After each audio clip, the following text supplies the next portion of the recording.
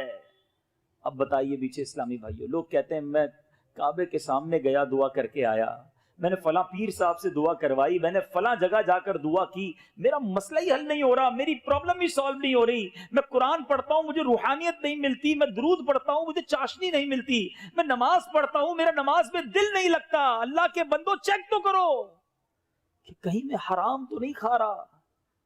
لوگوں کے بارے میں سوچنا چھوڑ دیجئے کہ جناب جھوٹ نہیں بولوں گا تو کاروبار کیسے چلے گا, اس کا مطلب تو رب پر بھروسہ ہی نہ رہا نا. ایک جملہ بچپن سے کہتے آ رہے ہیں, دانے دانے پہ لکھا ہے کھانے والے کا نام, لیکن کیا صرف زبان سے کہیں گے, دل سے اطمینان نہیں؟ روزی دینے والا کون ہے بتائیے نا, کون ہے روزی دینے والا؟ ذرا زور سے کہیے, روزی دینے والا کون ہے؟ برکت دینے والا کون ہے؟ جب دینے والا رب ہے میں اسی کو ناراض کر رہا ہوں. اصل میں پتہ ہے حرام کی طرف بندہ کیوں جاتا ہے؟ اس کی بڑی وجہ کیا ہے؟ انسان حرام کی طرف اس لیے جاتا ہے کہ اس پر رب کا جو بھروسہ ہے نا وہ کمزور ہو جاتا ہے, توکل ختم ہو جاتا ہے. وہ سمجھتا ہے اگر میں ایسا نہیں کروں گا تو روزی نہیں ملے گی, اگر میں جھوٹ نہیں بولوں گا تو کاروبار نہیں چلے گا, میں ملاوٹ نہیں کروں گا تو آگے نہیں بڑھ سکتا, ساری زندگی چھوٹے گھر میں ہی رہوں گا. اگر بنگلہ بنانا ہے, اگر گاڑی لینی ہے, اگر آگے بڑھنا ہے تو جناب غلط کام کرنا ہی پڑے گا. یہ وہ غلطی ہے, یہ وہ مسٹیک ہے جو ہم کر رہے ہیں میٹھے اسلامی بھائیوں. آج میں آپ کو قرآن و حدیث کے ذریعے کچھ چیزیں سمجھانے آیا ہوں. اللہ کے واسطے میری بات غور سے سن لیجئے, یہ وہ مسٹیک ہے جو ہم کر رہے ہیں. اللہ تعالیٰ نے قرآن میں وعدہ کیا ہے کہ وہ روزی عطا فرمائے گا, اس کا وعدہ ہے ہم سب سے روزی کا. یاد رکھیے, ہم جس طرح موت تلاش کر کے ملتی ہے نا, اس طرح رزق بھی مجھے اور آپ کو تلاش کر کے ملے گا. ایک دانہ بھی کم نہیں ملے گا. میں صبر کروں, جو میرے نصیب میں ہے وہ مجھے مل کر رہے گا. ایک بار مولا علی کرم اللہ تعالی وجہ الکریم نماز پڑھنے مسجد میں تشریف لے گئے. سمجھیے بات کو, جو لوگ کہتے ہیں نا جناب 2 نمبر کا کام کروں گا تو پیسے زیادہ ملیں گے, مولا علی نماز پڑھنے مسجد میں گئے. ایک شخص کو اپنا لباس رکھوا کر گئے کہ یہ رکھو میں نماز پڑھ کے آتا ہوں. آپ جب نماز پڑھ کے آئے تو بندہ غائب, آپ کا لباس لے کر چوری کر گیا. آپ کو بڑا افسوس ہوا. تھوڑا آگے گئے تو وہی لباس ایک دکان پر لگا ہوا تھا. آپ نے فرمایا کہ یہ تمہارے پاس کہاں سے آیا؟ کہ ابھی ایک بندہ آیا اور 2 درہم کا بیچ کر گیا ہے. آپ نے بڑے افسوس کا اظہار کیا اور فرمایا اللہ تعالیٰ نے یہ 2 درہم اس بندے کے لیے حلال کے رکھے تھے. جب میں نماز کے لیے گیا تھا میں نے دل میں تمنا کی تھی کہ 2 درہم تحفے میں پیش کروں گا، مگر اس بندے نے جلدی کی، چوری کر کے وہی 2 درہم حرام کے کما لیے. اے سود کا کام کرنے والو، اے جھوٹ بول کر کاروبار کرنے والو، اے ملاوٹ کا کاروبار کرنے والو، اے دھوکہ دے کر پیسے کمانے والو، صبر کرو. جو تمہارے نصیب میں ہے وہ حلال ذریعے سے تمہیں ملنا ہے. اللہ کو ناراض کر کے نہ کمانا، یہ حرام بربادی لائے گا، بیماریاں ساتھ لائے گا، پریشانیاں ساتھ لائے گا. اصل ایک پرابلم اور ہے، ہم اصل میں برکت کا کانسیپٹ کچھ اور سمجھتے ہیں. ہم سمجھتے ہیں یار برکت اس کے پاس ہے جس کے پاس پیسہ زیادہ ہے، جو زیادہ امیر ہے، بڑے نوکر چاکر ہیں، بڑی گاڑیاں ہیں، وہ برکت والا. یہ بڑی غلطی ہے ہماری. ایک جملہ یاد کر لیجئے، برکت جو ہے نا وہ کوانٹٹی میں نہیں ہے، برکت کوالٹی میں ہے. برکت تعداد میں نہیں ہے، برکت معیار میں ہے. اب کسی کے پاس کروڑوں روپے ہیں، بڑی گاڑیاں ہیں، مگر حرام کے ہیں، نہ رات سکون سے نیند آتی ہے، نہ بچے فرما بردار ہیں، روز گھر میں لڑائی جھگڑے ہیں اور طرح طرح کی بیماریاں ہیں. بتاؤ کیا یہ برکت ہے؟ تھوڑے پیسے ہوں، حلال کے ہوں، سکون کی نیند آتی ہو، گھر میں کوئی پریشانی نہ ہو، بچے سارے نمازی فرما بردار ہوں. مجھے بتائیے برکت میں کون ہے؟ معیار زندگی برکت ہے. اور خدا را اللہ پر بھروسہ کرنا سیکھیے. جو میرے اور آپ کے نصیب میں ہے وہ مل کر رہے گا. یہ ساری دنیا میرا نصیب چھیننے کی کوشش کرے تو نہیں چھین سکتی، اور ساری دنیا میرے نصیب سے زیادہ دینے کی کوشش کرے تو دے نہیں سکتی. اللہ کرے یہ توکل ہم سب کے جناب بہم و گمان میں ایسا راسخ ہو جائے، اتنا مضبوط ہو جائے، پھر دیکھیں زندگی کتنی آسان ہو جاتی ہے.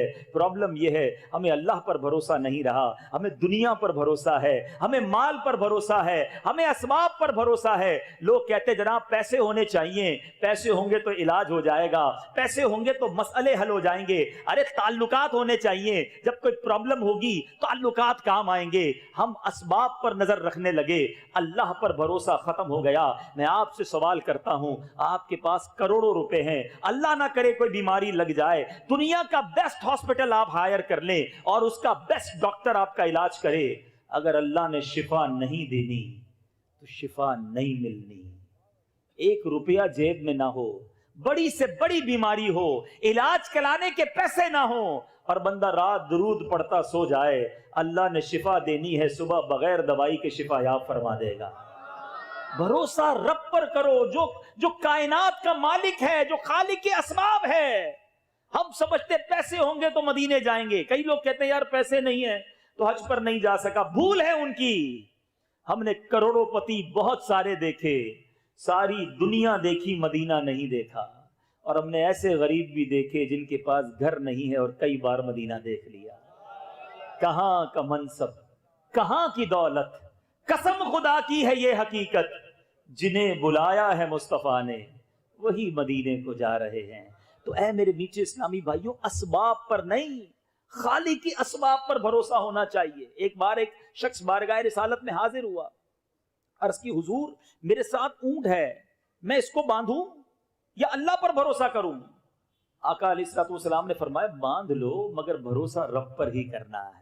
ہم سمجھتے میں نے تالا لگایا تو دکان سیف رہے گی، دکان کھولی تو کاروبار ہوگا. نہیں، دکان کھولنا سبب تھا، رزق دینے والی ذات رب کی ذات ہے.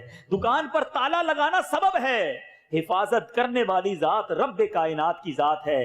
اپنے رب پر بھروسہ کرنا سیکھ جاؤ، آپ کی مشکلیں حل ہو جائیں گی. اے میرے میٹھے اسلامی بھائیوں، ایک بار ایک مبلغ دعوت اسلامی جرمنی اٹلی کے دورے پہ تھے. اسی طرح بیان ہو رہا تھا رزق حلال پر. ایک نوجوان ملا. آج بہت سارے لوگوں کے ذہنوں میں یہ سوال آ رہا ہوگا، یار بات تو یہ ٹھیک کر رہے ہیں، سود کا کام نہیں کرنا چاہیے، حرام نہیں کمانا چاہیے، دھوکہ نہیں دینا چاہیے، مگر مسئلہ یہ ہے کہ ایسا کروں گا، یہ غلط کام چھوڑ دوں گا تو بزنس کا کیا ہوگا، بچوں کا کیا ہوگا، فیملی کا کیا ہوگا، یہ بنا بنایا سارا بزنس کولیپس ہو جائے گا. ایسے ہی ایک نوجوان نے مبلغ دعوت اسلامی سے کہا کہ حضرت ابھی جو آپ نے بیان کیا ہے بات تو بہت اچھی کی ہے، مگر میں اٹلی میں رہتا ہوں، ہمارے یہاں اسٹور پر شراب بکتی ہے، اگر شراب نہ بیچیں تو گاہک نہیں آتے، اگر میں نے شراب بیچنا چھوڑ دی تو میرے گھر کا کیا ہوگا، میری فیملی کا کیا ہوگا، میں کیسے کماؤں گا؟ اس مبلغ دعوت اسلامی نے اس نوجوان سے ایک سوال کیا تھا، آج میں آپ سب سے وہی سوال دہرانے آیا ہوں۔ اس مبلغ نے کیا کہا کہ ایک بات بتاؤ، روزی دینے والا کون ہے؟ جواب دیجئے، روزی دینے والا کون ہے؟ اس مبلغ نے اس نوجوان سے کہا، تم اللہ کو ناراض کر رہے ہو، حرام کما رہے ہو، تمہیں روزی مل رہی ہے، تم حرام چھوڑ دو گے، حلال کی طرف آؤ گے، کیا اللہ روزی دینا بند کر دے گا؟ تم رب کو ناراض کر رہے ہو، تمہیں مل رہا ہے، جب تم رب کو راضی کرنے کی طرف جاؤ گے تم یہ کیسے سوچ سکتے ہو کہ اللہ دروازہ بند کر دے گا؟ اب یقین کریں وہ نوجوان زارو کتار رونے لگا، کہتا ہے آج وعدہ کرتا ہوں آج کے بعد شراب نہیں بیچوں گا۔ 1-1.5 سال بعد اسی مبلغ دعوت اسلامی کا پھر جانا ہوا، وہی نوجوان پھر ملا بڑا خوش، کہتا ہے حضرت وہ دن ہے، آج کا دن ہے، شراب بیچنے سے توبہ کی، اللہ نے کاروبار میں اور برکت عطا فرما دی، آج بڑی خوش زندگی گزار رہا ہوں، فقط حلال کماتا ہوں اور خوشحال ہو گیا ہوں۔ اصل پرابلم یہی ہے، ہم حرام چھوڑتے وقت بھی رب پہ بھروسہ نہیں کر رہے ہوتے۔ یار حرام چھوڑ دوں گا تو کیا بنے گا؟ جس رب کے لیے تم حرام چھوڑنے کی نیت کر رہے ہو وہ رب تمہیں غیب کے خزانوں سے عطا فرمائے گا، وہ تمہاری مشکل کو بہت اچھے انداز سے حل فرما دے گا۔ اے میرے میٹھے اسلامی بھائیوں، اور یہ میں نہیں کہہ رہا، اللہ تبارک و تعالی نے خود قرآن مجید میں وعدہ فرمایا ہے۔ میں قرآن پاک کی وہ آیت پیش کرنے جا رہا ہوں جو بہت سارے کانسیپٹس کو کلیئر بھی کرے گی، ہماری پریشانیاں بھی انشاءاللہ دور ہوں گی۔ بعض اوقات ہم سمجھتے ہیں کہ یار بات تو ٹھیک ہے لیکن اتنا سارا قرضہ ہو گیا ہے، ساری زندگی نوکری کرتا رہوں پھر بھی شاید یہ قرضہ نہیں اترے گا، اتنی بڑی مصیبت آ گئی ہے، یہ حل کیسے ہوگی؟ میٹھے اسلامی بھائیوں، مصیبت میرے اور آپ کے لیے بڑی ہے نا، اللہ کے لیے تو نہیں ہے۔ مجھے لگ رہا ہے بڑا پہاڑ ہے، بڑی مصیبت ہے، یہ حل ہی نہیں ہو سکتا، میں اس بھنور سے، میں اس مشکل سے کیسے نکلوں گا؟ اے میرے بیچے اسلامی بھائیوں، ایک بار اللہ کو پکار کے دیکھو، ایک بار اپنے رب سے دوستی کر کے دیکھو، ایک بار اس کی بارگاہ میں سر جھکا کر دیکھو۔ مسئلہ یہ ہے ہمیں سب پر بھروسہ ہے، ہمیں اپنے رب پر بھروسہ نہیں۔ اللہ قرآن میں کیا وعدہ فرما رہا ہے ذرا سنیے گا، رب عز و جل ارشاد فرماتا ہے وَمَن يَتَّقِ اللَّهَ يَجْعَل لَّهُ مَخْرَجًا، اللہ فرماتا ہے جو اللہ سے ڈرے اللہ تعالیٰ اس کے لیے نجات کی راہ نکال دے گا، راستہ نکلے گا۔ اور آگے فرمایا وَيَرْزُقْهُ مِنْ حَيْثُ لَا يَحْتَسِبُ، اللہ ادھر سے روزی دے گا جدھر سے تمہارا گمان بھی نہیں جاتا، گمان بھی نہیں ہوگا، ادھر سے روزی ملنا شروع ہو جائے گی۔ اور یہ کئی بزرگ بیٹھے ان سے پوچھئے، ایسا ہوا ہے زندگی میں کہ کئی بار ایسے پھنسے کاروبار میں، ایسا چکر چلا کہ لگا سب چلا جائے گا، گھر بھی چلا جائے گا، گاڑی بھی چلی جائے گی، بزنس سب چلا جائے گا، لیکن پھر ایسا چکر گھومتا ہے، ایسی غیبی مدد آتی ہے کہ سارے کام سدھرنا شروع ہو جاتے ہیں۔ کیسے ہوا؟ میری عقل تو کہتی تھی نہیں ہو سکے گا۔